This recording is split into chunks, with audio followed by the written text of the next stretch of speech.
Good morning. এখন প্রায় 8:30 মতন বাজে, কিন্তু আমার কাছে অনেকটাই বেলা, কারণ আমি অনেক সকালে উঠে ওয়াকিং করা, রান্নাঘরেরও বাসি কাজ হয়ে গেছে, ইভেন চা খাওয়াও আমার হয়ে গেছে। এখন হলো স্নান করছে, পুজো দেবে, তারপরে চাটা খাবে, এরপরে টিফিন করতে যাব, তারপরে হলো রান্নাবান্না। যাই হোক, ওগুলো তো পরের কাজ।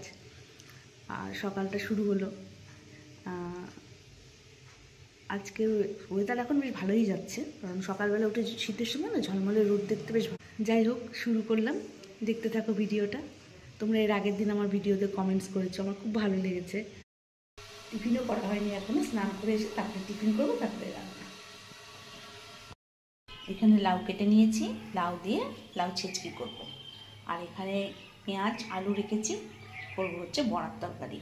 এই যে এখানে বড়া ভেজে রেখেছি, ভাজা হয়ে গেছে বড়াটা। মুসুরির ডাল আর একটু মুগ ডাল দিয়ে বড়াগুলো ভেজেছি, এই দিয়ে করবো বড়ার তরকারি আর লাউ ছেঁচকি। বাজার থেকে টুকটাক এনেছে, তার মধ্যে এখানে এই ধনে, গোটা ধনে পিষেও রাখি, কোনো সময় গোটা ধনেও আমি দিয়ে রান্না করি। আর এগুলো গোলমরিচ, দুটো প্যাকেটে রয়েছে।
এরপরে দেখো খেতে বসেছি। আমি লাউ দিয়ে বেশিরভাগটা ভাত খেয়েছি, কারণ লাউটা এত ভালো লাগে।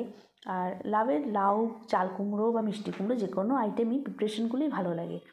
আর লাউয়ের ছেঁচকিটায় কোনো রকমের, বললাম না, রান্না করার সময় কোনো কিছু মশলাতে পড়ে না, একটু হয়তো নুন, একটু মিষ্টি আর একটা কাঁচা লঙ্কা, এই দিয়েই, এতেই কিন্তু খুব টেস্ট হয়। মানে পার্সোনালি আমার কথা বলছি, আমার ভীষণ ভালো লাগে।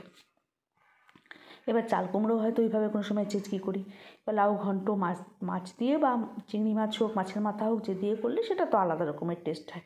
কিন্তু আমার যদি মাছ টাছ না দিয়েও হয়, তাতেও আমার ভীষণ ভালো লাগে খেতে। এবার ঠান্ডাটা তো বেশ ভালোই পড়েছে, এবার কেন, আগেরবারও পড়েছিল। আর এইখানকার ঠান্ডা আর আমাদের ওখানে বলতে, আমার যেখানে নিজের বাড়ি সিওবিতে, সেইখানেও ঠান্ডাটা কিন্তু ভালোই পড়ে, খুব খুব ঠান্ডা পড়ে। কিন্তু ওই ঠান্ডাটাকে আমরা ভীষণভাবে এনজয় করি, কারণ যেহেতু ছোটোর থেকে ঠান্ডাটাকে অ্যাডজাস্টেবল হয়ে গেছে। আর এইখানকার গরমটা আমার সহ্য হয় না, এখানে ঠান্ডাটাকে মানিয়ে নিই। হ্যাঁ, এখন কাজ করতে হয় বলে হয়তো একটু কষ্ট হয়, যে সকাল থেকে উঠেই কাজ মানেই তো জলের কাজ, কারণ যে কোনো কিছু করতে গেলে ধোয়া, এটা হলো সব কিছু ধুয়ে ধায়েই কাজ করতে হয়, যার জন্যে জলের কাজ ছাড়া তো আর কাজ হয় না। তোমরা আমার চ্যানেলটাকে সাবস্ক্রাইব করে দিও, লাইক করে দিও, শেয়ার করে দিও, কমেন্ট করো। কমেন্ট করলে, এর আগের দিনও বলেছিলাম, কমেন্ট করলে জিনিসটা আরও, ইচ্ছেটা আরও বাড়ে, যে হ্যাঁ, আমার ঠিকঠাক কেউ আমার সাথে যোগাযোগ করছে, মানে যেটা হয় না সেই ব্যাপারটা। যাই হোক, তো খেতে বসে বড়ার তরকারি দিয়ে অল্পই খেয়েছি, লাউ দিয়েই বেশিরভাগটা খেয়ে নিয়েছি। তোমাদের সবার ওখানে কিরকম ঠান্ডা পড়েছে একটু বলো। আর আমি যেহেতু এটা এখন ভয়েস দিচ্ছি, ভিডিওটা যেহেতু আগের দিনের আর ভয়েসটা পরের দিন দিচ্ছি ছাড়ার সময়, তখন কিন্তু ওয়েদারটা খুবই বাজে বলতে একদম মেঘলা মেঘলা হয়ে রয়েছে, হয়তো বৃষ্টি হবে।